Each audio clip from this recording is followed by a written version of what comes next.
Just like being able to mine Bitcoin in 2008 or 2009, getting early access to mining the Gaju Mari now allows you to mine the greatest number of Gajus and benefit most from being part of this movement. We want to share that with you. We want the whole world to be part of this. We want everyone who cares about our future to get on board and take this from a movement to a reality. We want to see an economy for the people, by the people, now. Join us. Put your fingerprints on humanity's story, our history. Be a leader in the economic emancipation of humanity. It's simple. Go to gajumining.com, select the mining package that's right for you, and get started today.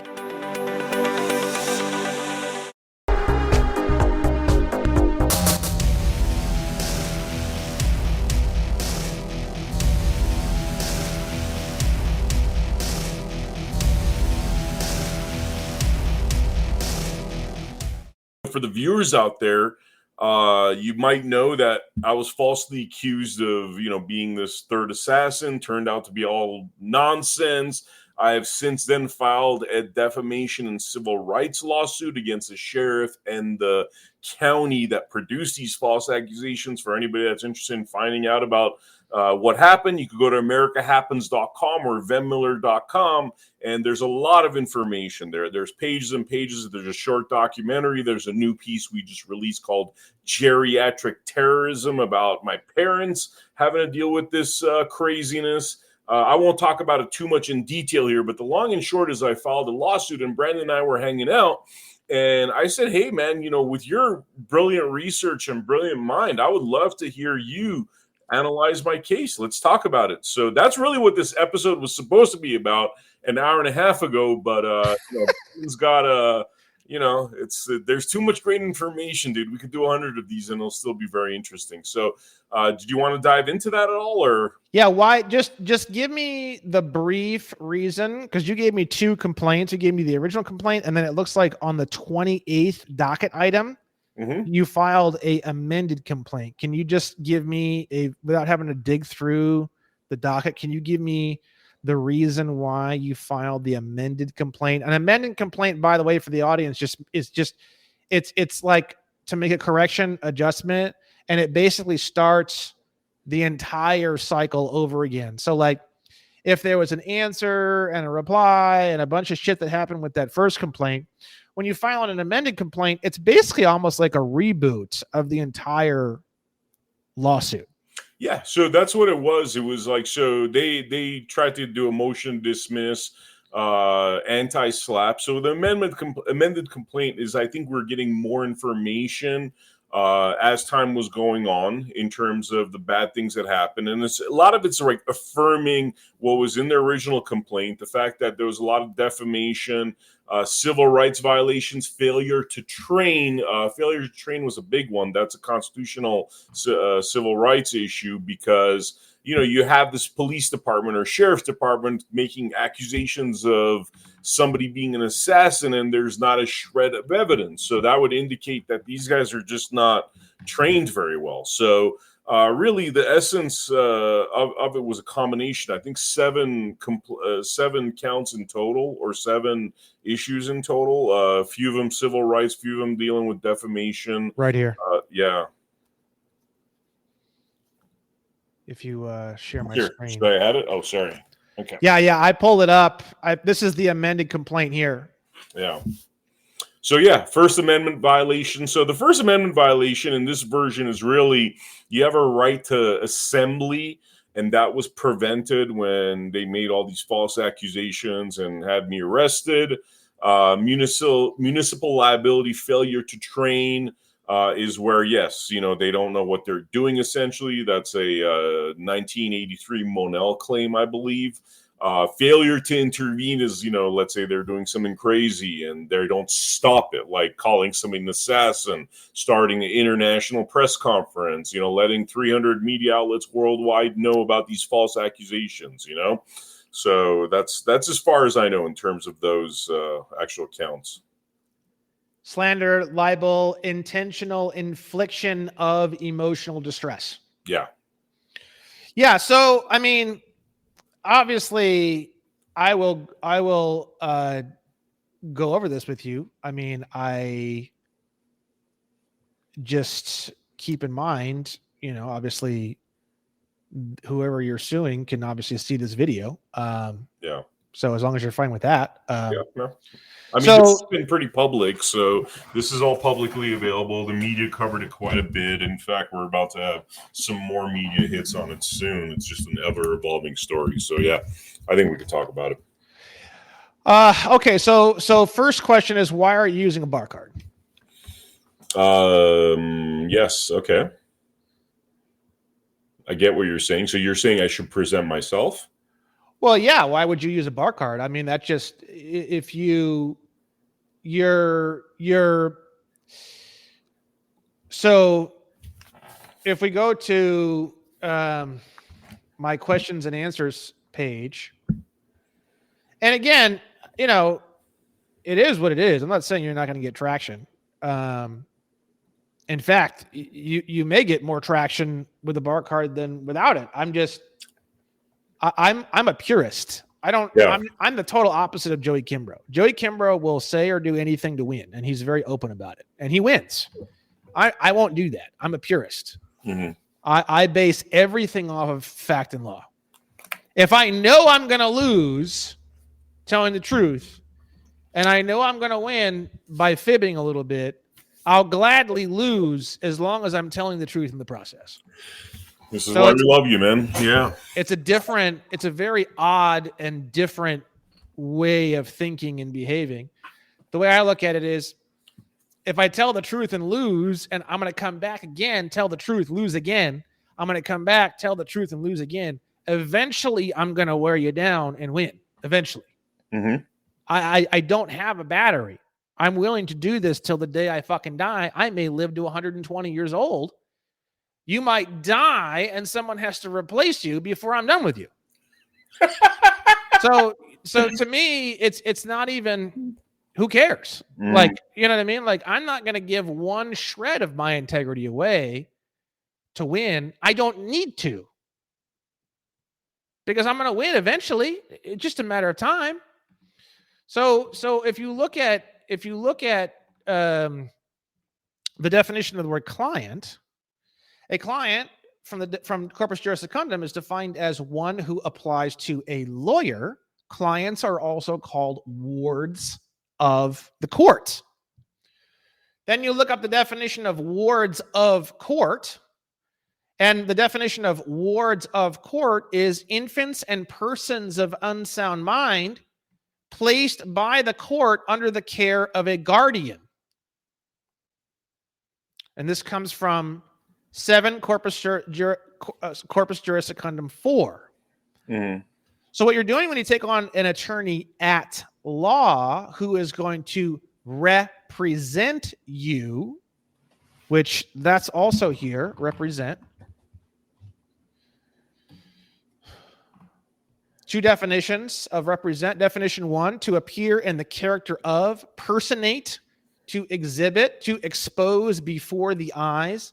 To represent a thing is to produce it publicly.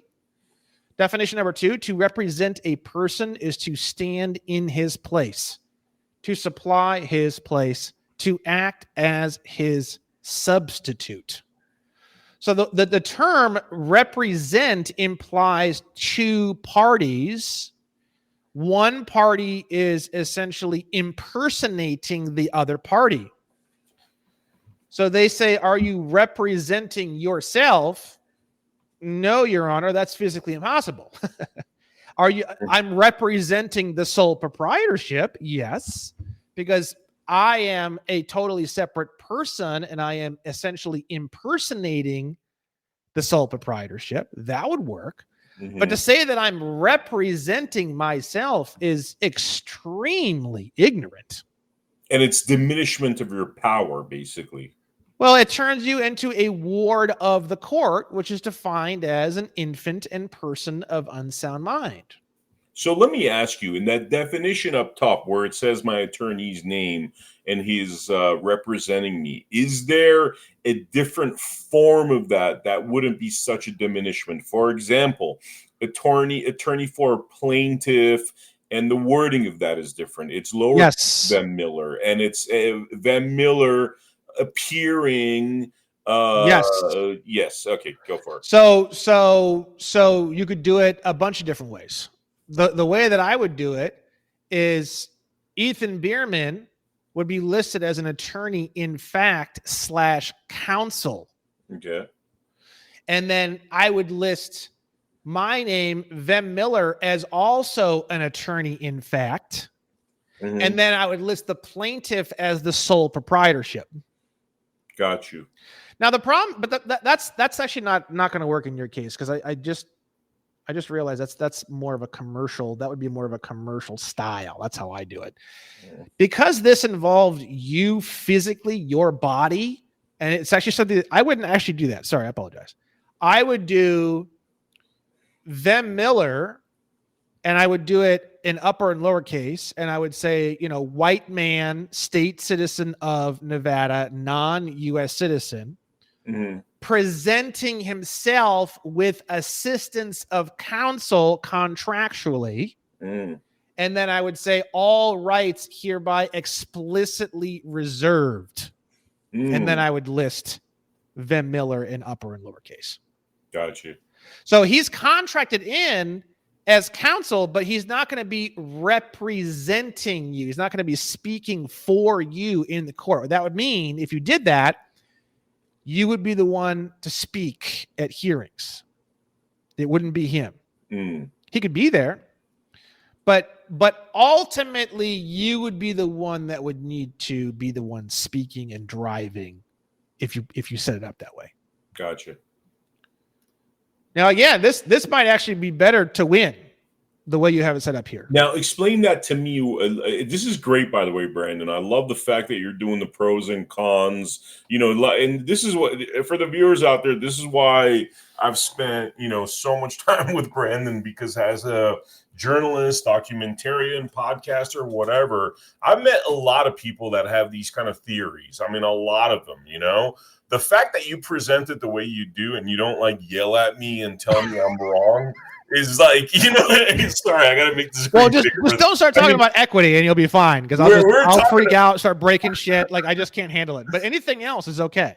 It's funny because that was one of my compliments to Brandon when we were hanging out the other day, grabbing a bite, where it's dude, you don't yell at me. You just explain stuff to me. And he started to laugh, because that's the inside joke on some of these guys. A lot of these guys are so full of themselves. They don't just they don't have the patience to explain it to you. So, man, I love the way you're doing that. So now tell me. They don't have it's not that they don't have the patience to explain it. It's because they don't know.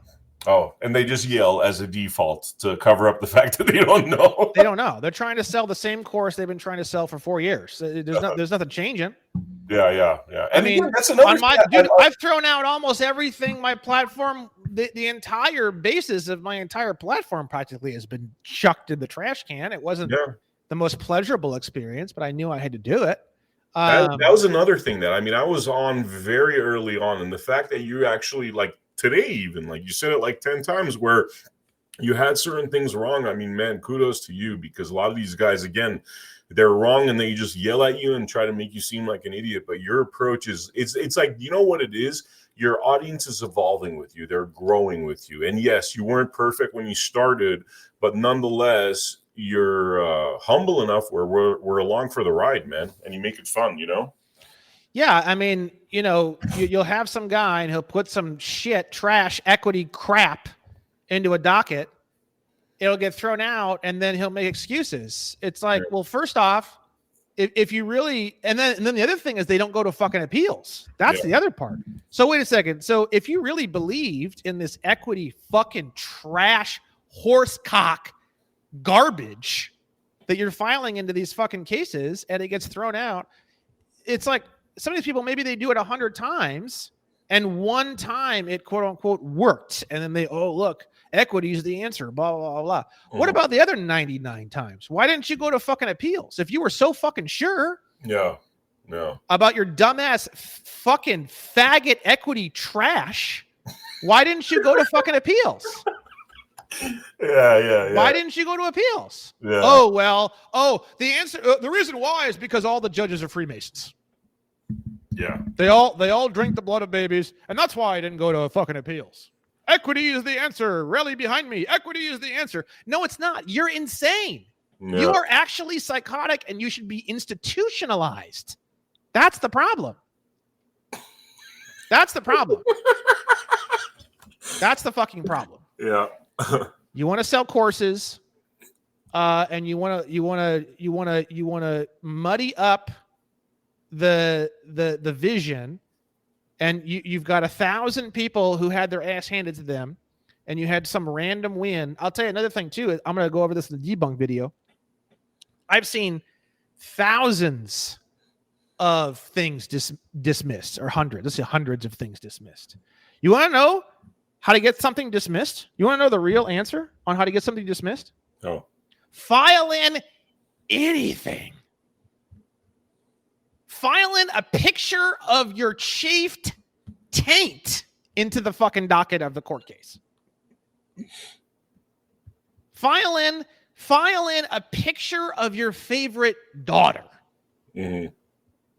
I'm not kidding. I've seen so many dismissals from so many different things, from so many different angles. I've seen dismissals from things that are so insane that make no sense. I've seen dismissals from people filing in things written in Latin. Wow.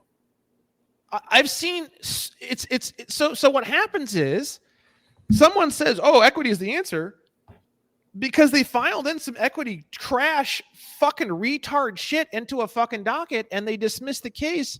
No, that's not the reason why the case was dismissed. The case was dismissed because you filed some shit into the docket. They knew you were going to be a fucking giant pain in the ass, and they decided to just dump it because they got fucking 9,000 other cases that they don't have anyone that on the other side that's going to respond. Mm-hmm. And they just don't want to deal with you, and they just dismiss the case.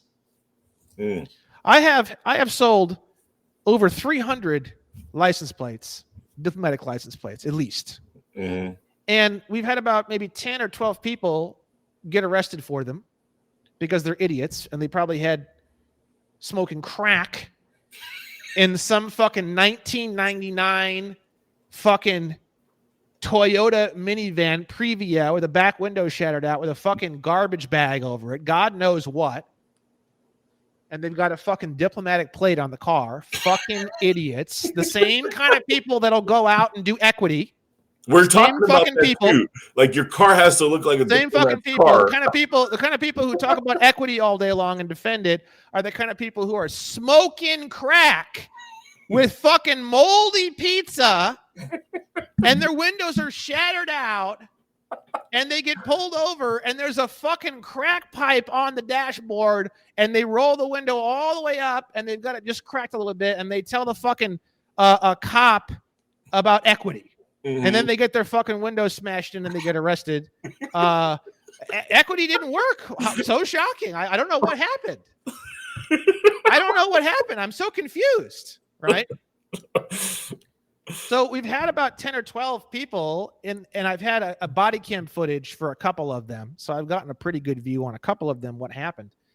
Every single charge for all 12 of the people who have been arrested using my license plate, which is a very small percentage, by the way, all of those charges have been dropped. And all 12 of those people have done wildly different things. I wasn't really helping them very much because they're fucking retarded. They should go do equity. That's what they should be using. They're fucking retarded. Go use equity. It's perfect for you. Right? So the thing is that but there's 12 different people and they're all doing different things. And a lot of them, because they're fucking retarded, are so fucking retarded, but they were all dismissed. They were all of them have been dismissed. Every single one. Wow. We had one. She filed. I'm not going to start saying people's names and stuff. There's privacy. I mean, if you're hearing this and you're one of the people and I say you're retarded, well, too fucking bad. Okay. I probably said that to you when I was talking to you. So one of them, she filed this like horse shit into the case. I don't even know. You can't even read it. It's literally just shit. Right. Maybe they feel bad for her. Maybe it was like, God, maybe she's like retarded or something. Maybe it'll come up that like the prosecutor's office is like beating up retards or something in the court. And that's why they started and they offered her $500. That was the first offer. And she came back to me. And this is not an invitation for retards to come and hit me up. These are people who I knew, who I had already had communication with, who were going through something, and they were either a referral or they had paid me, or there was some kind of a warm line there. If you think you can just message me and I'm going to start helping you because you're fucking retarded, don't do that. Just go do equity. You'll be fine. It's perfect for you. These are people who I already had fucking communication with. I already had something going on with. Okay. And she comes back to me and she said, and what she filed in was just trash. And I just told her, I'm like, I'm not going to put in the amount of effort it's going to take to turn this log of shit into something worthwhile. Just file it into the case. Fuck it. And she did. And the response by the state prosecutor was, all right, fine. We'll reduce this from like a misdemeanor, like 1 year in prison, to a $500 fine. That was like the first offer. And I was like, and I had already seen like 10 or 12 of these things. And I was already like trying to find a pattern, and there was just nothing. There was no pattern at all whatsoever. And I said, no, just file in put some equity in there. Just file trash into the docket and see what happens. And she did that. She filed in a response saying no to the $500. She filed in some trash, and they dropped the charge. But most of the time, they don't even do that second offer of $500. Most of the time, they file in like trash, unreadable trash, and they just drop the charge. I'm not kidding. Wow. So there's all these guys on the internet running around talking about how this is the winning way, that's the winning way, this is the winning way. They've built an entire platform, for example, equity. But again, I don't want to, this guy, Amir at Matisse Academy, people keep telling me his name. I haven't looked into his stuff. I know there's some people learning from him. I know he's the big equity guy, but I can't sit here and say he's the cause of all this, because there's a bunch of other people that are telling me about this book, The Rules of Chancery, written by some fucking dude from 100 years ago or whatever. I don't know if it's him. I don't know if it's just low self-esteem just in general. I don't know what it is. And I don't want to go and sign up for Matisse Academy and dig through all his stuff trying to figure out if it's him. I don't care. For me, it's just in general, there is a complete and utter, deep, upsetting, intense, earth-shattering psychosis regarding equity. I don't care where it's coming from. I don't care who's responsible for it. It could just be low self-esteem and retardation just in general amongst the general public. It could be that. I don't know what it is. But I'm just going to expose the fuck out of it, make fun of it, and just the block button is going to get so worn out, it's not even going to fucking work anymore. So that's where this is going. So I'm just going to keep bashing equity and talking about retards and fucking, people and fucking who can barely even walk, people with like 40 IQ. I'm like, equity, bro, let's go, dude. You're perfect for it, right? I'm just going to keep doing that until this insane, retarded psychosis that I'm seeing in the fucking people, wherever it's coming from. I don't know where it's coming from. I'm not even going to look for it. I'm not going to look for the source. I'm just going to nuke everything everywhere until this psychosis is brought under control. So I keep saying equity. That's why I'm doing it. And you're going to start seeing me do this over and over and over again in every fucking show that I do until this has gotten under control. Yeah.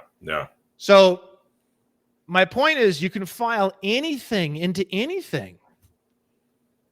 And I've seen dismissals. I've seen there is no, go look at 100 dismissals. They're all different directions. You can't tell how or why. A lot of times there's a checkbox on there, in the interest of justice. That's the one they always check. in the interest of justice. And it doesn't say anything. We hereby, dismiss this case in the interest of justice. That's it. Wow. So you've got 1,000 different dismissals or reasons why or whatever. One's in Latin, one's in quantum syntax. One, they sent in a 1099-A form. One, equity, the retard in the wheelchair is doing the equity. You've got all these different things. And they're all getting dismissed. There's no rhyme or reason. There's no pattern to it at all whatsoever. Yeah. So to say why is bullshit unless there's an actual opinion, and inside the opinion, the court or the justice explains that yes, this is why. So with that said, that's just this first part here. The attorney, but having an attorney at law like this and turning yourself into a ward of the court, it's also very, very normal. So this also wouldn't trigger any real alarm bells or sovereign citizenship, because this is pretty much the way they see everything. So you're going to tell me the pros of doing it this way after you explain the cons. Tell me the pros of this approach for this particular. The pro is it's very normal and you don't need to do anything. Those are the two pros. Ethan Bierman can be the guy on all the calls. You don't even need to be there. I mean, unless the court orders you to be there for some reason, but you don't even need to be there. He can talk for you. He can walk for you. He can jerk you off. He can do the whole thing. You don't need to do anything. So if I did this by myself, I mean, tell me the difference between having somebody representing or presenting me versus doing something like of this kind. You know, it's different, I guess, with this lawsuit, because it is something that involves personal attacks and that sort of thing. You know, what I was told was that, look, this is like, you're pretty traumatized. They called you an assassin. You have to go into hiding. The whole shit was crazy. Probably best that, you know, with emotions being what they are, you might get angry and start yelling at Chad Bianco for being such a, scumbag. Best to have presentation. So, that's not untrue. Yeah. That's not untrue. I don't think that's untrue. But again, keep in mind the definition of a client being a ward of court and the definition of ward of court being an infant or person of unsound mind. If I was, and I'll say this, and I feel it's pretty safe because I don't think the police are going to use what I'm about ready to say, because it's just so outside of the boundaries of what any of these bar cards would ever do. So I think I'll be okay saying this. I would attack you, and I would say that the reason why you took on a bar card is because you can't handle your emotions. Yeah. And because you can't handle your emotions, you are an infant or person of unsound mind. I would stick you in the box to cross-examine you, and I would literally attack the fuck out of you, and I would get you to totally freak out in the witness box, and then I would use that against you to destroy you. Yeah. It's almost like if you look at the letter of the law, the fact that I had a representation confirms that I'm a lunatic, according to what Chad Bianco, he literally called me a lunatic when he was trying to false accuse me. So in a way, but it's also so beyond the norm. I don't think they want anybody in the court to beyond the norm. Yeah, they don't want it. It's not 1 yard outside of the box. It's like intergalactic outside. Yeah. Like they would be affirming everything that we're saying, and in a way the court could collapse, because it is a high profile, high profile matter. If all of a sudden we're like, all right, they called this dude a sovereign citizen, because remember, they're trying to have me be some kind of sovereign to paint this crazy picture. But then we affirm that by not being a sovereign, you're actually saying that you're a lunatic or some kind of like weak-minded loser. They don't want that stuff coming. They're never gonna. No, there's no bar card. There's no police force. There's nobody but the most insane mankini wearing lunatics on the fringe of the galaxy would ever use that kind of a thing. But I'm just explaining. Again, I'm a purist. So I'm going to operate off of all the pure ideas and definitions, and I'm going to attack from a purist standpoint. Yeah. Yeah, totally. So that's that. And then this is all purist, you know. So if we go into what I'm about ready to explain to you is the craziest shit anyone's ever seen. A court's never seen anything within, 16 galaxies of what I'm about ready to show you. But I will show you what I would do to attack the 42s. So if we go to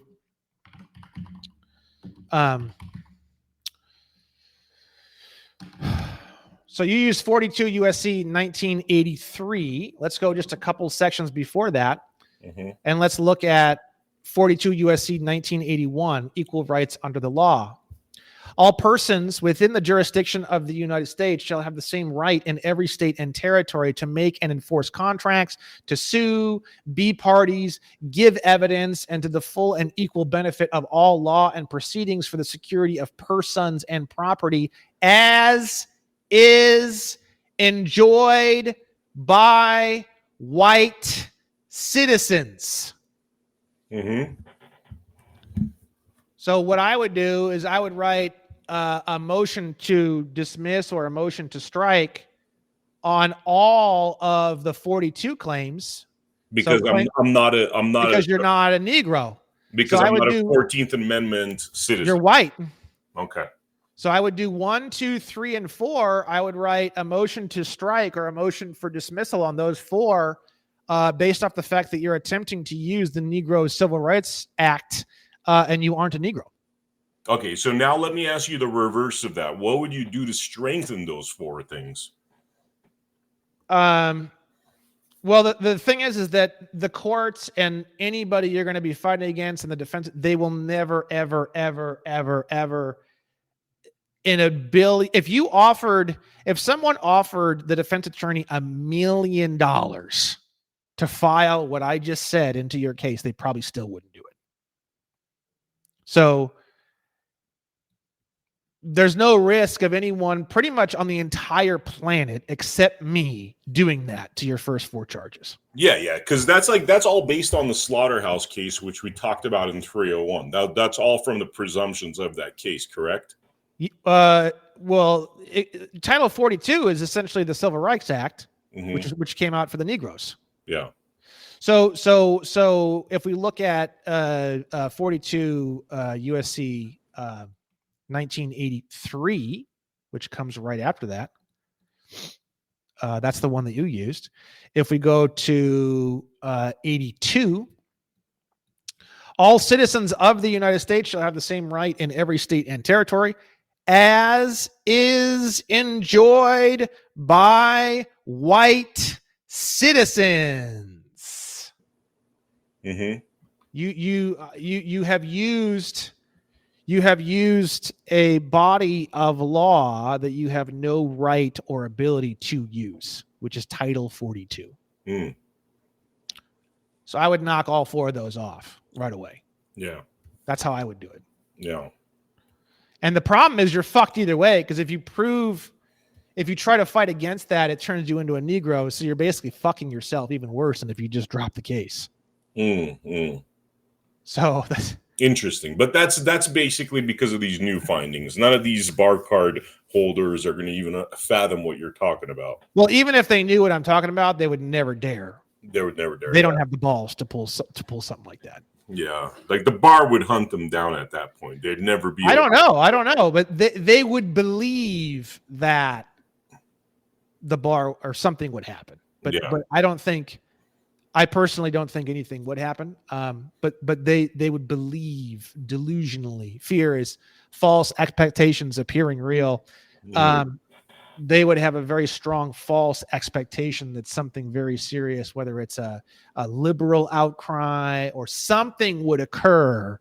All hell would break loose if they filed something like that into a case. It's just all hell would break loose. Especially you got a California freaking police department. It's just never going to happen.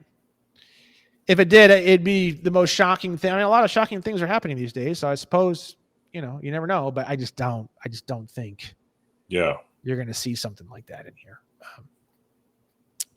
So, and then in terms of strengthening them, I mean, I would need to look at the, so let's look at the case here. We go down. This is just the story. You're a supporter of Trump. It got deeply involved in politics. I mean, right here, this is pretty concerning. You are not the owner of firearms. You're the owner of arms. Firearms is a 14th Amendment term. So right there, you're also saying you're a Negro.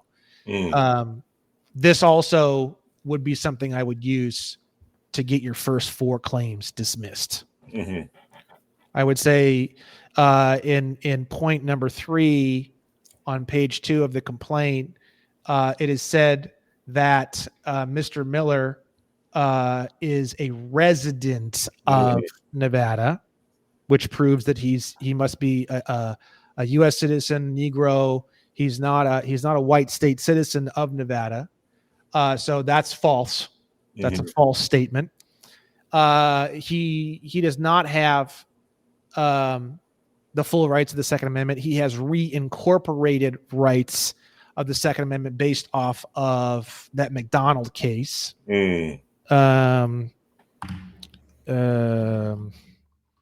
Incorporation doctrine.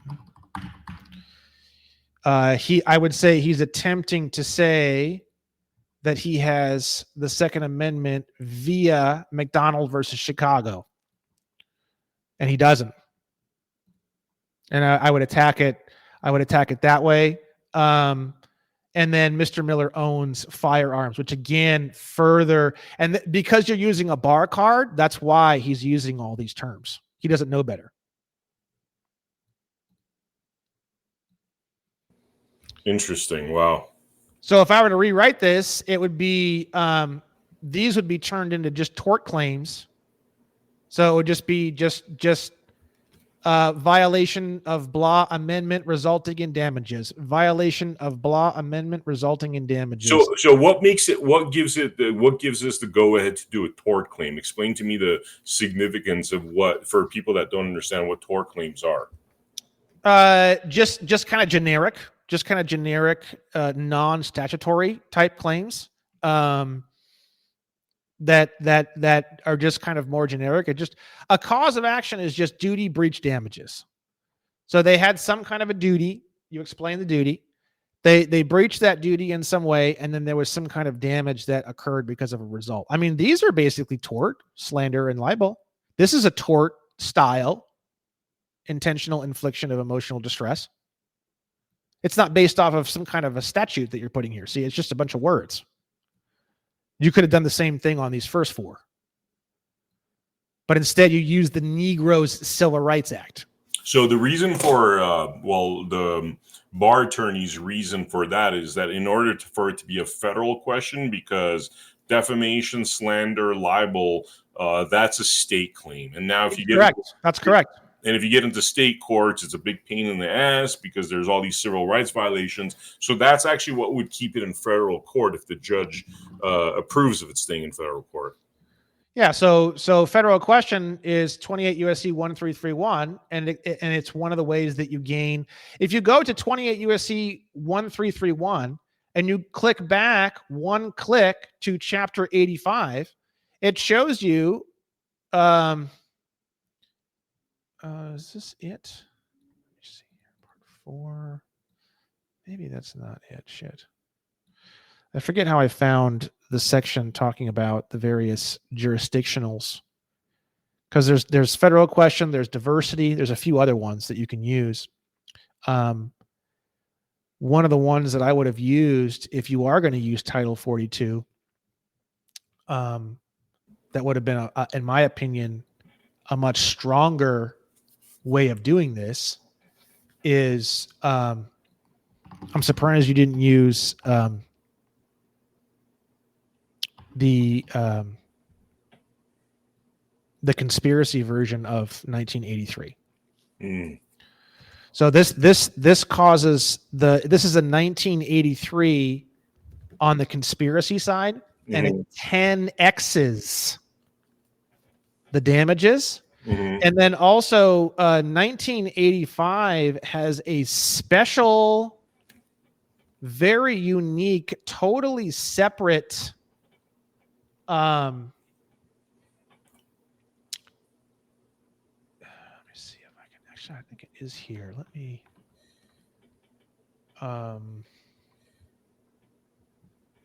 is it this one?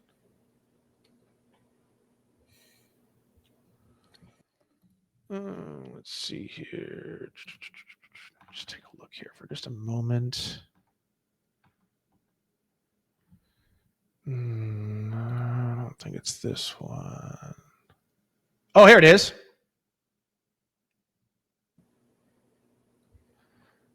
So here is a special type of jurisdiction that you never really see anybody use. I've never seen it. 28 U.S.C. 1343, civil rights and elective franchise. The district court shall have original jurisdiction for any civil action authorized by law to be commenced by any person. Number 2, to recover damages from any person who fails to prevent or to aid in preventing any wrongs mentioned in 1985. And then this first one is to recover damages for injury. So with this particular style of federal jurisdiction, you can rope every single person who knew about what Mr. Bianco was doing and didn't take action to actively prevent the wrongs mentioned. But you can't do it under 1983. You can only do it under the conspiracy 1985. So you could go into the case, if you would have had an 85, you could have subpoenaed to collect all the emails and phone calls, and then through 28 USC 1342 subsection A2, you could have dragged every single motherfucker in as a defendant who knew about the situation and didn't take any. So then you could have combined that with the rule of evidence 301. And since it's a civil case, you could have created a presumption that these people were violating 1985 because they knew that civil rights violations were occurring and they did nothing about it. And now those defendants would have to prove with evidence that your presumption is not true. Basically, they're totally fucked, essentially, at that point. So anyone who knew, the whole goddamn police force could have been dragged in under A2. So is it too late to include that in an amended filing? You would need to file a motion for leave, but again, you're still operating within Title 42. So, if you want to do that, again, Joey would love this conversation. Joey would be like, God, yes. He'd have a Viagra boner that would never end. He'd be the happiest guy in the world to hear what I'm talking about. It's becoming more and more common, the Title 42 stuff. Because of the 14th Amendment issues, why you're hesitant for Title 42? I would never use Title 42. And if I was going to use it, it would be the sole proprietorship would be the plaintiff. Mm-hmm. You can do that in a commercial case, which is pretty much all I do is commercial cases. So I just make the sole proprietorship the plaintiff. But your case is not a commercial case. Your case is your case did not involve a sole proprietorship. There was no sole proprietorship at all. There wasn't a sole proprietorship in the car when your rights were violated. So you can't plug a sole proprietorship into your lawsuit. Okay. You see what I'm saying? Yeah.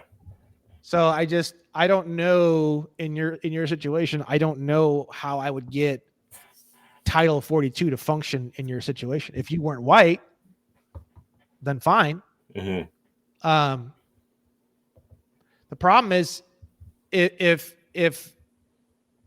the way I look at it is if somebody uses a Title 42 in one of their lawsuits, I would use that against them later Like if you sued me for absolutely any reason and I did a background check on you and found out that you filed a Title 42 and you were calling yourself a resident who owns firearms, I would get your whole case dismissed because I would say, he's a U.S. citizen. He's not even a fucking state citizen.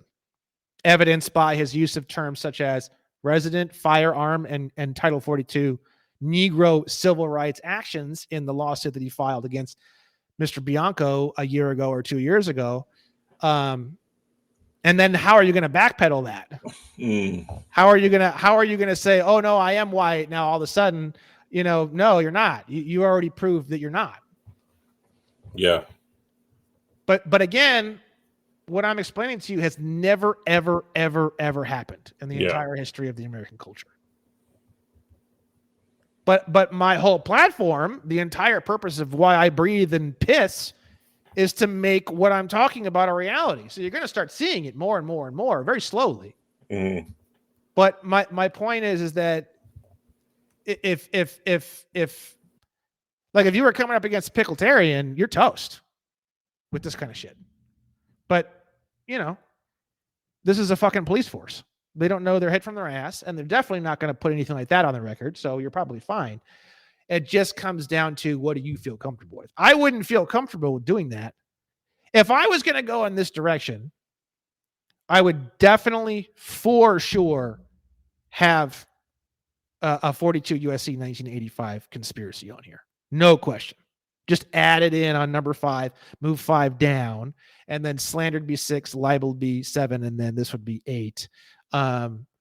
There's no fucking way.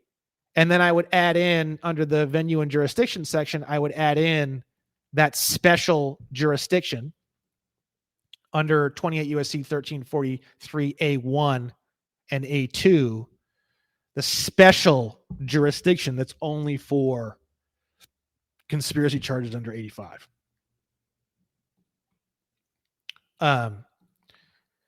That's probably what Joey would do. What I would do is just get rid of all the 42 completely. But it's your case. It's not my case. You're the one that's going to need to be pushing it. You're the one who's going to need to be driving it. You're going to be the one who's going to need to explain it. So the way Brandon would do it,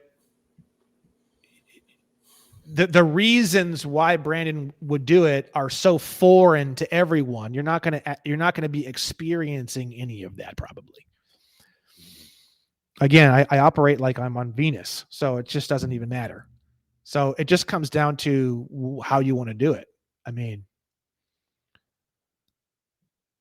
the reason why I lose everything abysmally is because the arguments and the way I structure the arguments are so foreign to anything. It's like almost like speaking a different. It's like it's like an alien race coming into the courtroom. I mean, frankly, it's the truth. I mean, that is sort of the problem. That is the problem that I run into quite often. So, if you want to get traction and you want to move through the courts, my way, might not be your best option. But if you're going to go this way, I don't see why you wouldn't add in 85. I mean, 85 is the hot ticket. It's the big dog. These are like little pistols. And what would qualify 85 in there? Like, what is the trigger mechanism based upon this case that then says we could put 85 in there? If 2 or more persons in any state or territory conspire to prevent by force, intimidation, or threat any person from accepting or holding any office, trust, or it's 83 with 2 or more persons working together to commit an 83. So you got to prove the conspiracy part of it. That's correct, and that's going to raise the difficulty level, a little bit. But was there more than one officer above and beyond Chad Bianco that was there the day that this occurred, that arrested you or took you in a cop car or did anything else to you while you were there?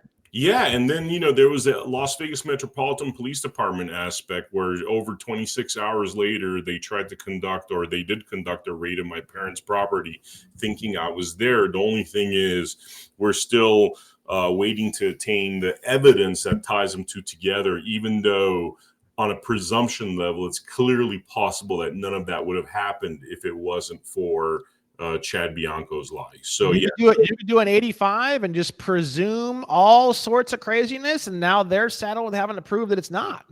Wow. Okay. So if you're going to go in this direction, I'd say I don't see why you wouldn't. Mm-hmm. But you aren't a fucking resident of Nevada, and you don't own any fucking firearms, so that's a problem. Yeah. You see? Yeah. I could pull off a 42. I could pull off. Well, I don't know how. Anyway, never mind. I was going to say because I was going to say I would make the sole proprietorship the plaintiff, but I just don't. That's not really gonna. It doesn't work. Yeah. Because it's not the sole proprietorship that's having the rights trampled on. You see what I'm saying? Yeah, totally. So, so that's that. Mm-hmm. So going down, where were we at? We were at resident and firearm. Let's go back to that one. Presidential election. You went to the rally. There's that firearms word again. Let's see here. Violated his constitutional rights. Now you've already established with words like resident, firearms, and the Title 42 claims that when you say in here constitutional rights, that would be only and exclusively the 14th Amendment. Just so you know. And then from the 14th Amendment, you have the incorporation doctrine, which reincorporated sections of the original 8 amendments into the 14th Amendment category. You can see that right at the beginning, 14th Amendment. So, and then also keep in mind, well, actually that would apply because he's a state agency, Chad Bianco. So that would apply under the 14th Amendment. The 14th Amendment is the federal government protecting you from state civil rights, like destroying your civil rights on the state side. The other issue with this whole situation is the 14th Amendment does not apply to the federal government. So if the FBI came and did the same thing to you that Chad Bianco did to you, there would be no 14th Amendment, to my knowledge. I'm trying to wrap my head around that. There would be no that would actually fall under their qualified immunity because the 14th Amendment only protects non-whites in the states against state-related neglect. It wouldn't protect you from federal neglect. So by being a resident and owning firearms and using Title 42, thank God Bianco is a state officer, because if he was a federal officer, your entire complaint would be just thrown straight out under qualified immunity. Mm-hmm. So because Bianco is a state officer, and because you're using Title 42 and calling yourself a resident who owns firearms, since you're not a white person who's a citizen of a state, obviously, these cases would need to be reviewed because you're operating through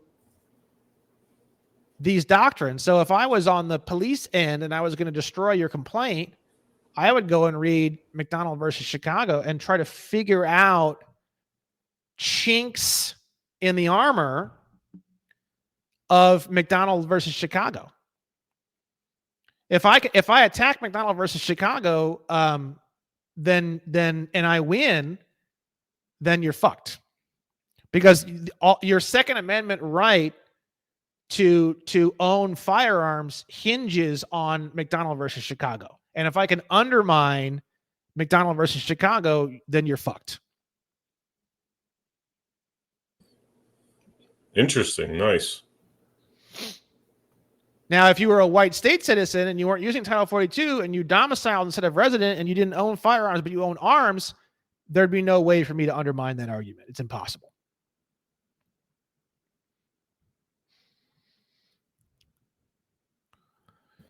We got the news story.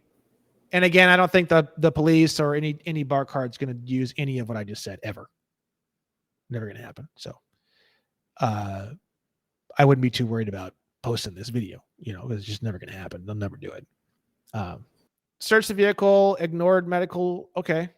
You got the news story, FBI. Okay. Secret Service, FBI, some stuff about killing the president. Okay, great, wonderful. Multiple phony passports. Okay. They love to say that. I know that one. So we have story. This is basically just the story. Okay, here we go. More story. Some damages. Okay. We've got the listing of a press release, parties.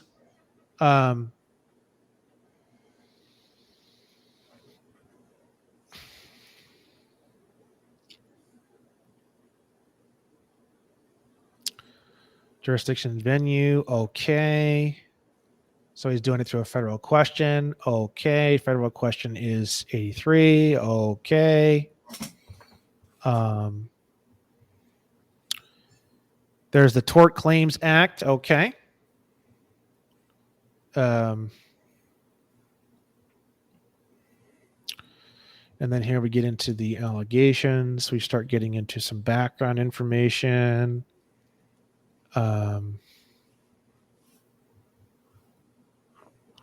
Okay. We have an audio recording. Okay, good.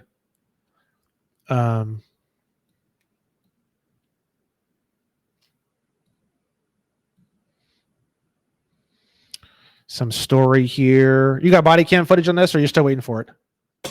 No, they're not releasing the body cam footage as of now. We've been 4 court hearings, about to go into the 5th one, just trying to get those. Have you filed the motion to compel, or what do you? Yeah. That's our next step, is to force them. They'll probably lose the body cams, if you ask me, but yeah. If they lose the body cams, then if you presume whatever you're going to presume, they can't produce evidence against it. So you automatically are going to basically create the entire narrative, and there's literally nothing they can do about it. Yep. So if they lose the body cam, it's even worse if they lose the body cam. Yeah, I think that's where it's going to go, because those body cams will show civil rights violations, and they don't want that to come out. Well, yeah, but if I would rather have body cam footage that maybe somehow you could possibly spin it with like great weight versus nothing. Because if you have nothing, then under Rule of Evidence 301, whatever you presume, if you could presume that you were literally raped by 15 black men and there's nothing they can do to prove that it wasn't true. You see my point? Yeah. I mean, they're going to have affidavits and stuff, but I'm just saying, like, you could use the fact that they lost the body cam footage to prove your presumption. Mm-hmm. So you're presuming something under Rule of Evidence 301, and then you're saying, see, they're not releasing the body cam footage because they know that this is true, and this presumption needs to become a fact. Yeah. It's unrebutted. So you can use that against them, right? Mm-hmm. Firearms, that's getting mentioned again. Okay. Bomb sniffing dogs. Good. Got some bomb sniffing dogs. We got the booking numbers. Okay. We've got the call. It looks like the call was not given to you. Okay. Or there was some difficulties or something associated with that. Okay, fine. FBI and Secret Service interviews. Okay, good. Good. We have some other stuff here. Booking progress. We've got all sorts of goodies, all sorts of good stuff all over the place. I mean, the fact that 1985 wasn't used is just insane. I mean, you have the most 1985 thing I've ever seen in my life, and it changes and upgrades this to such a dramatic degree in so many different ways. It's a massive, like if the 83s are all like little pistols, 85 is like a fucking rocket launcher, bro. But is it because there's got to be some sort of evidence that ties it into conspiracy that it didn't happen, or? Yeah, I mean, you can talk with your guy about it. Maybe there's a reason why he didn't put it in. Maybe he's done it before and he just finds it terribly hard to prove. I mean, I'm just giving you the theoretical aspect of. He might have a really good reason as to why he didn't do an 85. I don't know. Yeah. So we have the Epoch Times. Okay. Let's see here. Good. Got all sorts of good goodies here. Some links to some press release type stuff. Okay. So this is just more story.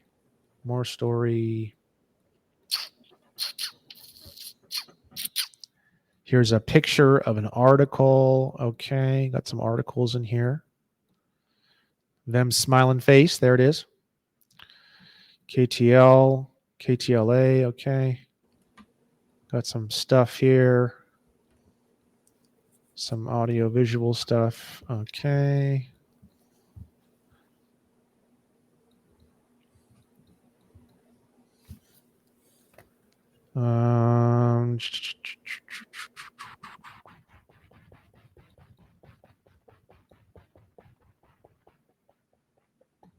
There's the parents raid. Okay.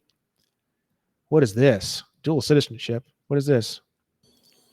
So I was born in Canada, but so I have a Canadian passport too. That's pretty much it. And then in my U.S. passport, because I traveled to dangerous regions, I had to change my last name so it's not a marked Armenian name, so to speak. You know. Okay.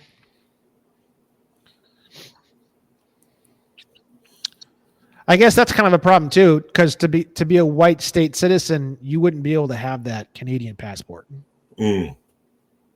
So that changes things a bit. Mm-hmm. You could just roll with this 42 stuff. Ask your attorney if you should add an 85 on an amended complaint to another amended complaint, or leave it as it is, and just roll with this, because if you were to go white state citizen, you wouldn't be able to have a Canadian passport. You have to get rid of it. Yeah, which honestly at this point I'm fine. I just used to use it interchangeably when I traveled for investigative journalism, because some places they favor a Canadian passport versus they might be a hostile state to the U.S. But at this point, you know, I mean, he pretty much exposed all my journalism game by doing this international press conference. So it wouldn't be safe for me to travel to those parts anyway. So I'd be more than happy to get rid of that passport. Yeah. First Amendment violations against the defendant.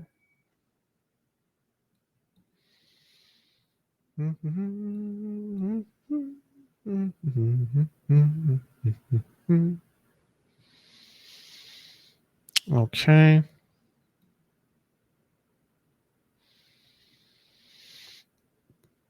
Have they responded to this? Have they answered this amended complaint?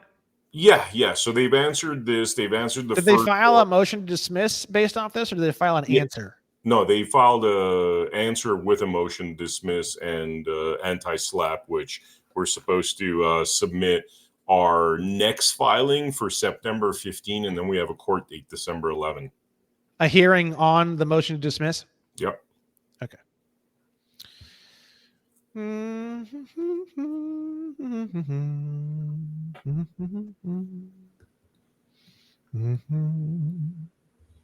Let's see here. Okay.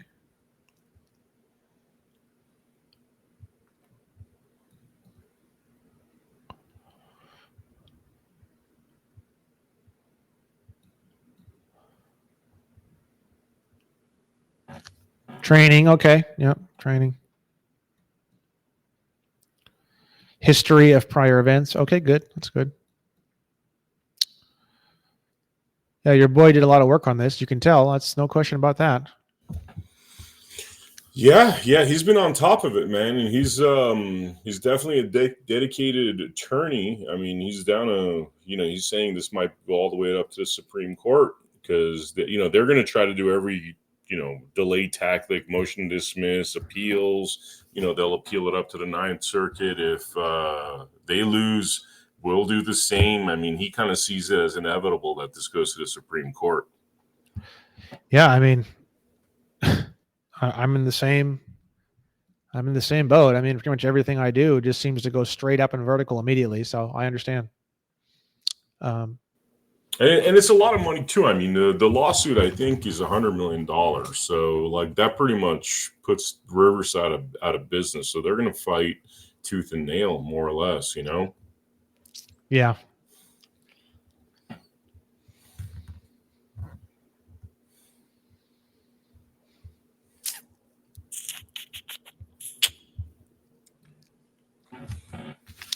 It's pretty hard to put together a slander and defamation, slander and libel, but this is pretty solid. Mm-hmm. You have to have typically a pretty extreme situation to put together libel and slander, and I would say this definitely fits the bill. Yeah, unfortunately.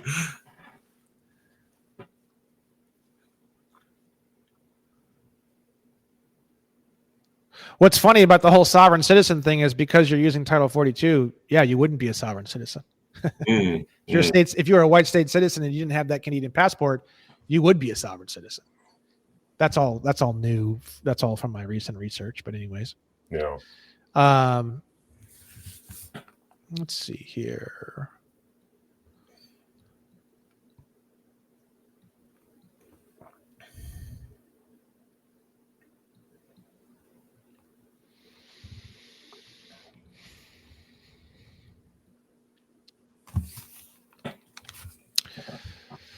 Yeah, I mean, I don't know. It might be best off just rolling with this. You might want to just ask your guy about 85. Mm-hmm.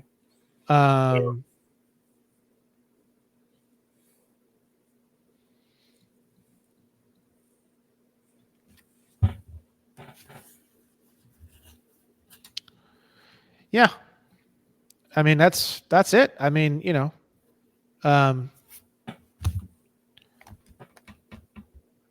if you do this and you're worried about, again, this is how I think, so just bear with me. If you're worried about someone using this against you later and saying that you're a U.S. citizen because of all this stuff that you're saying, you can always just like, in a few months or 6 months, I mean, you can always just like get rid of your Canadian passport and then just start announcing state citizenship and like just like make that shift very public whenever you're ready for it. Because that's what you just have to publish it, right? I mean, today I could theoretically publish that, hey, I've decided I'm a white state citizen and change my status, basically. Yeah, it's really that simple. I think the Armenian culture is part of the definition of a free white person. I would need to check. I'm like 95% sure. So you wouldn't really even, but it's a presumption anyways. So even if you weren't, you could just presume you are. And then now they have to prove that you're not. Yeah. But yeah, the problem that would introduce is it would totally derail your attorney. I mean, he'd be, you might as well throw a grenade in his mouth. He's not going to know. He's not going to know how to handle that, how to put together anything about that. He's not going to know how to push that. He's not going to know. He's not going to have a clue what the hell. You're basically going to just totally derail him fully. Yeah. Brother, this is awesome, man. Is there anything we didn't touch upon? We're almost like 3 hours in, dude. 2 hours 45, No, I can't think of anything else. I mean, cool. You're kind of in the same boat as me. It's so high profile. All my shit's so high profile. There's so many people watching. It's like a goddamn. It's like its own court TV on my shit. So it changes. It changes the If I were you, I would go farther. I would lean farther into that. And what I mean by that is I would get a media pass to film the hearings. Oh, when this goes live, basically. No, even your upcoming hearing.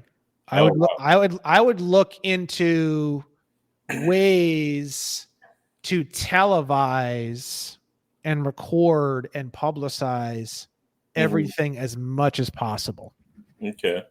And I know you have your own media arms, so you can even use those to list those as media agencies that are interested in coming in and videoing or live feeding the various hearings.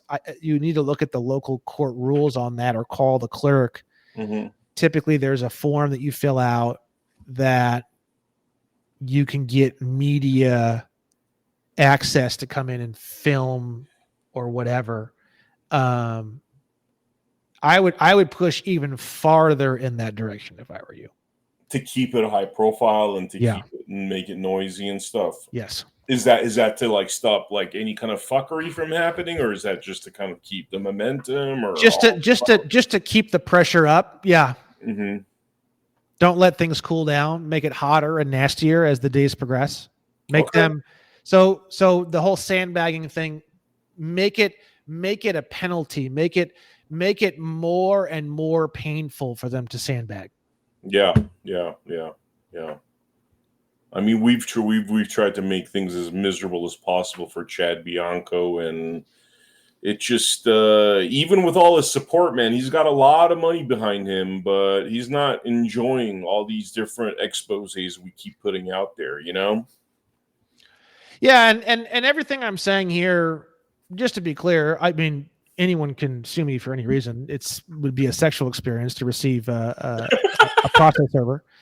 But just to be clear, I don't know anything about any of this. Just to be clear, I mean, just to be clear for the audience and stuff like that. I don't want it to make it seem like I'm not pro or anti anyone. I mean, Vem's obviously my friend, so I trust what he has to say. But I'm not. I don't know enough, nor do I even care enough to dig into all of the fine details. Obviously, it does appear that you have had a serious injustice that has occurred to you. And I think that ideally the correct thing is that you should receive a balancing of those scales through the judicial system. And I think that's just the fair thing to do.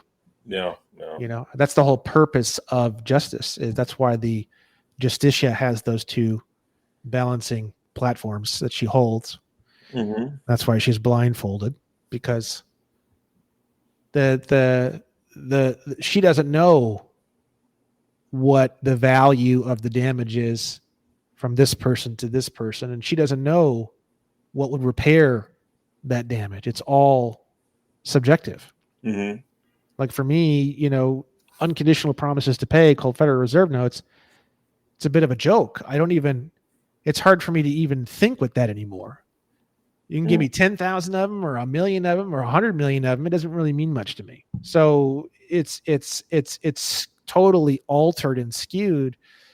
And it's turned me into this like mutant where it's like, you can't, I'm almost more interested in just asking 1,500 questions in Discovery and getting everyone to put revolvers in their mouth and kill themselves more than I am of being issued unconditional promises to pay called Federal Reserve notes. Yeah. I'm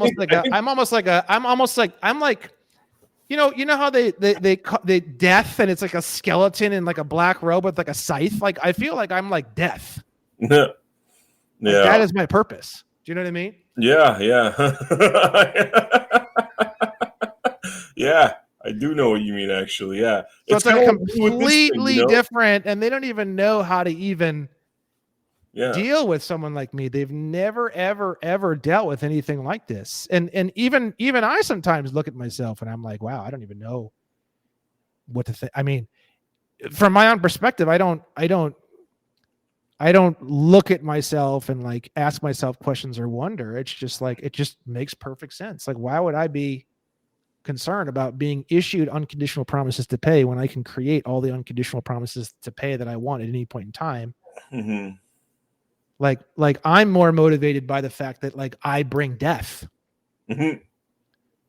Like Yeah. I bring death. Like I am the bringer of death. Do you know what I mean? Yeah. No, dude, I could relate because people ask me, they're like, "Oh, like when this is all done and said, they're gonna have to write you a big check," and I haven't even thought about that. I'm like you, man. I'm happy. I'm bringing displeasure to the bad guys. I'm happy that But every morning. it's not even vengeance. Like I don't have any vengeance at all. I have Mhm. no vengeance. It's just my job is to bring death. Mhm. That's what I'm supposed to be doing. It's to me, it's just like a job. It's like going in and working on the computer. Like I arrive Mhm. as part of the natural cycle of life and death. I bring the end of existence. That is what I do. Do you know what I mean? Yeah. I don't know. I don't even know like how to really explain it. Like Oh, it's not even. I get you. It's just like if something needs to die, it's almost like I get a notification on my phone like it's time to work. Yeah. Do you know what I mean? No. It's interesting. And the thing that needs to die is what? The U.S. citizen classification and negotiable instruments operating as the primary currency supply in society. You want it to be back to gold, silver, none of this kind of interest-based system where We can use financial slavery, basically. we can use a crypto. We can use a gold and silver coin backed stable coin crypto. Yeah. In order to continue to use things like Postmates and Amazon and auto payments. And I understand that people don't want to lose the functionality and conveniences of life. I don't either. Yeah. But that would be a secondary layer. The primary layer would be the constitutional layer, which is Article 1, Section 10, which says no state shall make anything but gold and silver coin a tender in payments of debt.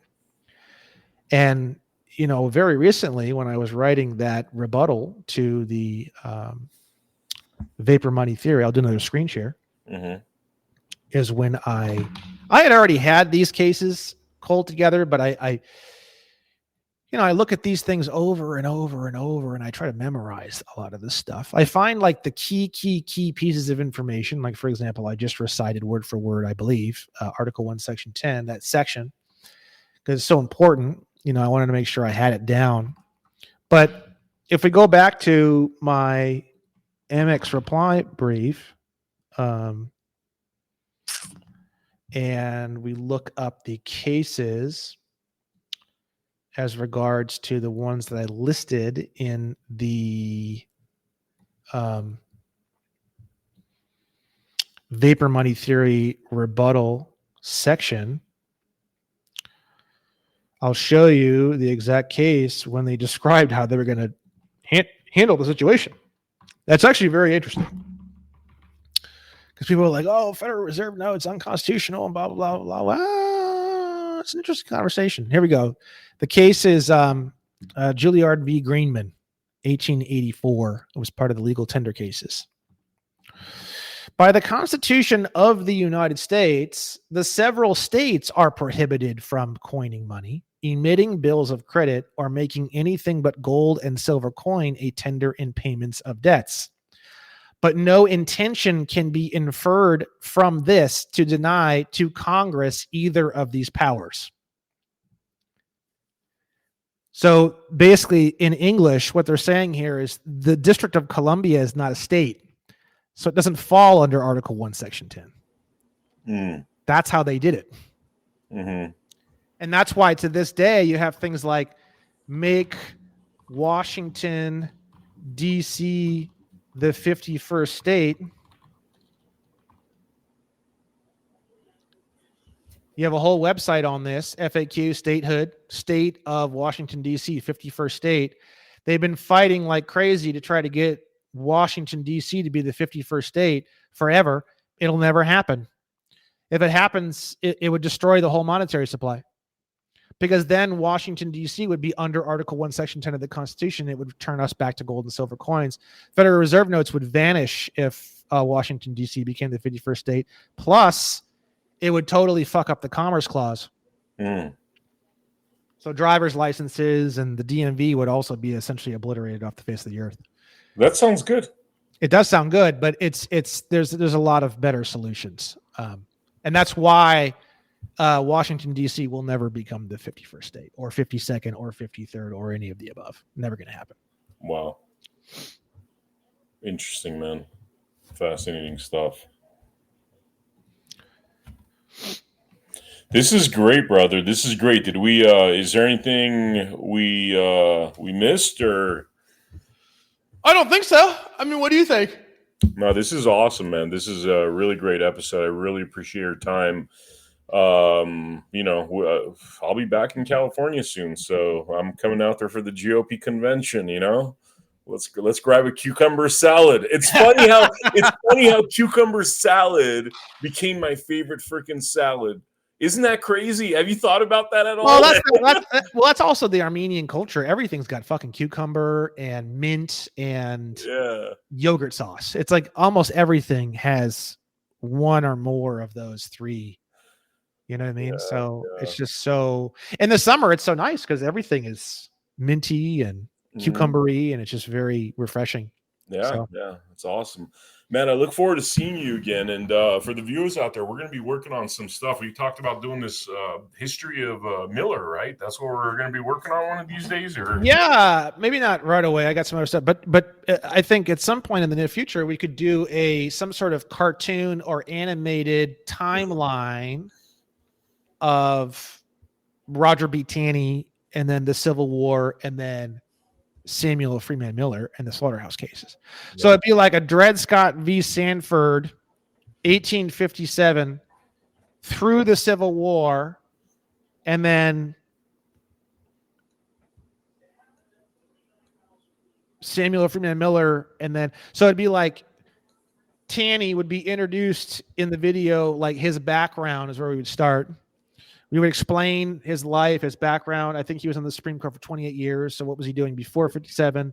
What built up to 57? What was his stances on various things, and how did he operate, and how was his life, and how was his family, and how was his background?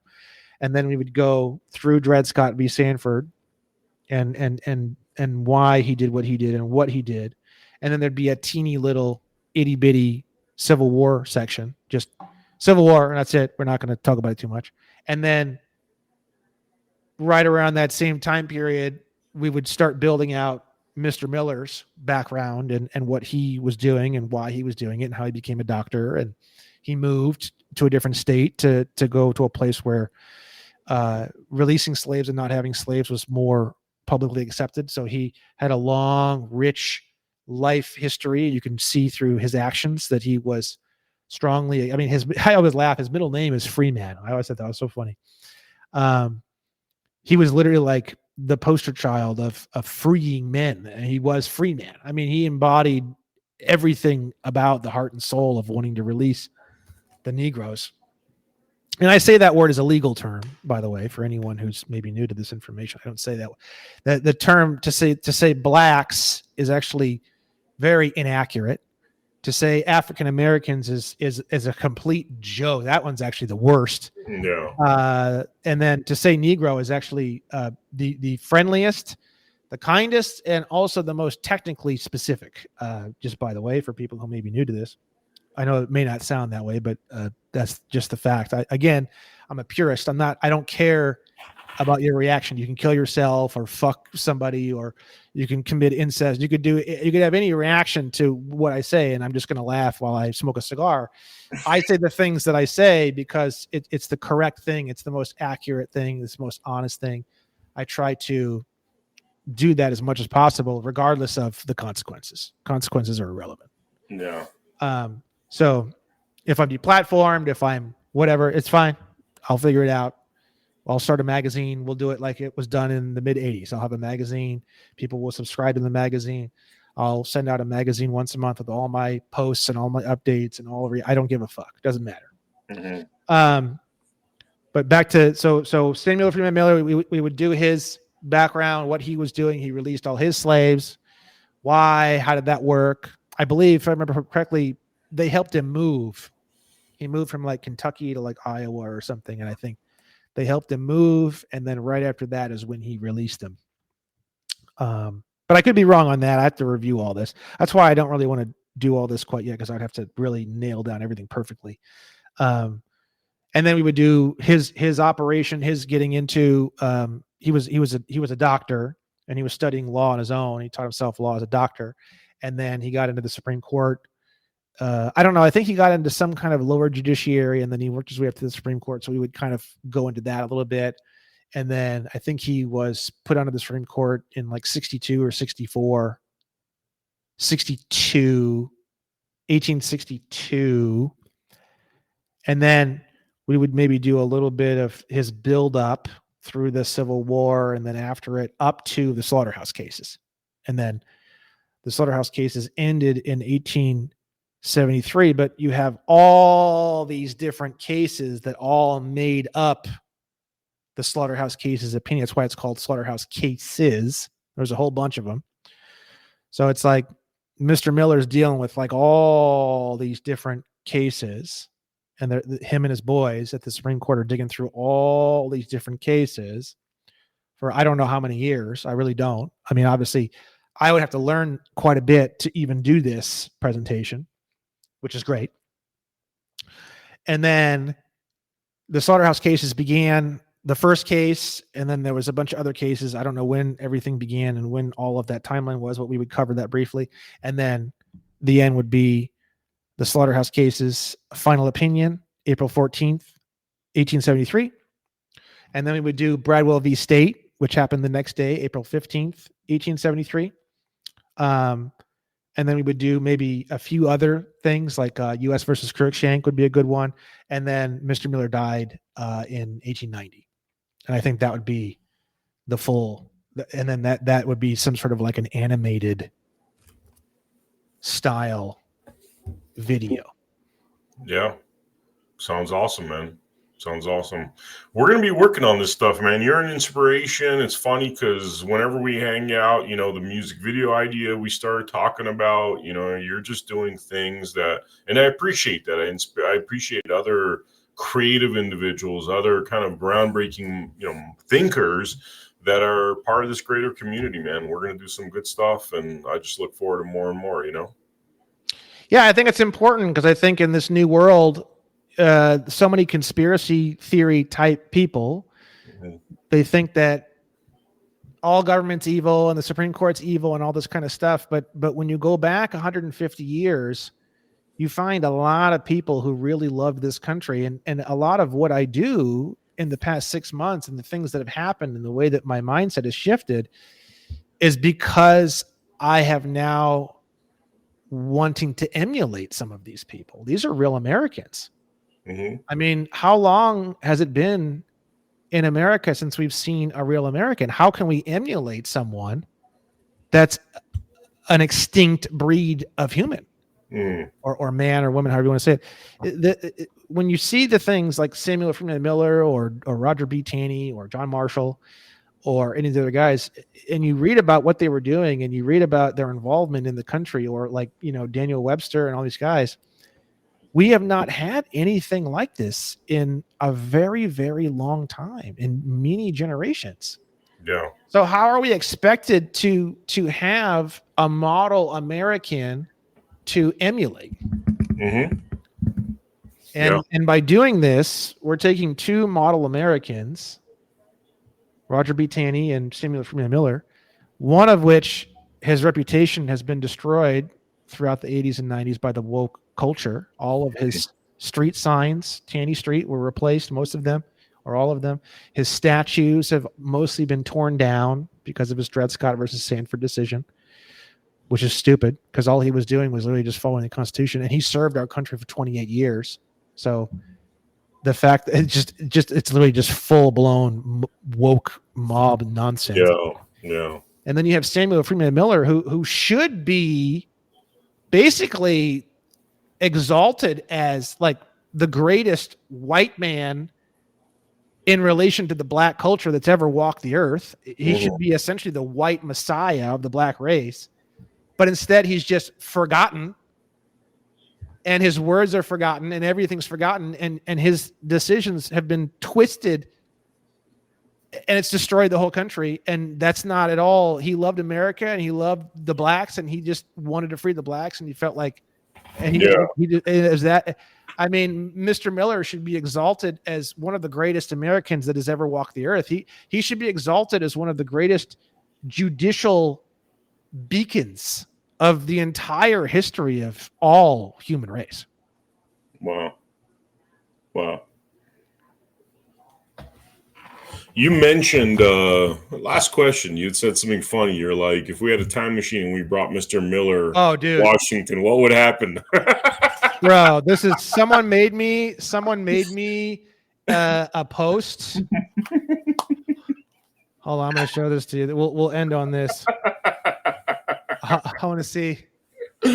Someone made me. I'll show you. This perfect. Absolutely. I don't do the AI shit because I just don't fucking care. I just have everybody else do it for me. So if I want something, I'll just be like, make me this, right? This is exactly what would be happening. I'll show you the picture. and then I'll do share system audio. It's going to be kind of loud, but I'll do share system audio so you'll be able to hear it too. All right. This is. Let me see. Where's it? How do you get the audio? Where's the audio at? Oh, I got it right here. It's played. No, it's not. God damn it. It's got audio. It's got like crazy ass hardcore rock, and it's like this dude screaming. It's like super intense, but and it gives a lot of background too. Damn it, I can't. Let me see if I can pull it up on my phone, because the music is what does it, dude.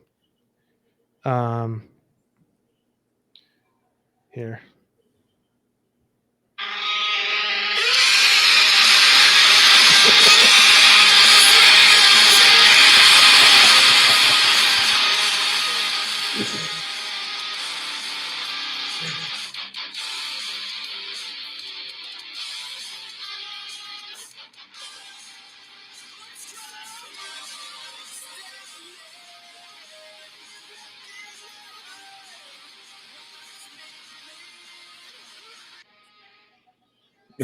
So that's the background music to it. That's basically what would happen if Mr. Miller came back from the dead. That's awesome, man. I'm turning it off because it was echoing. But anyways. Thank you, sir. Really appreciate it. It's always a great time for the viewers out there. Thank you so much for joining us for this Blood Money episode. Make sure you check out AmericaHappens.com for all of our featured episodes. I have a feeling this is going to cut into a two-parter. So hope you guys enjoy both parts, and I will see you all on the next episode of Blood Money. Take care. Over the last 30 years, we have seen the value of our work diminish and the price of real assets like land and homes increase to the point that for most people under the age of 40, the hope of owning their own home has been lost. The response of governments around the world to the 2008 global financial crisis and COVID was to defer the cost of these events to the future. They did this by printing money, in effect selling our futures to pay for their bad decisions. This is corporatism, not capitalism. Money printing didn't hurt those in power, nor those who supported them, because they had real assets, property, shares in businesses that rose in price to match the inflation of money supply. But for most of us around the world, it sold our future for a fraction of its value.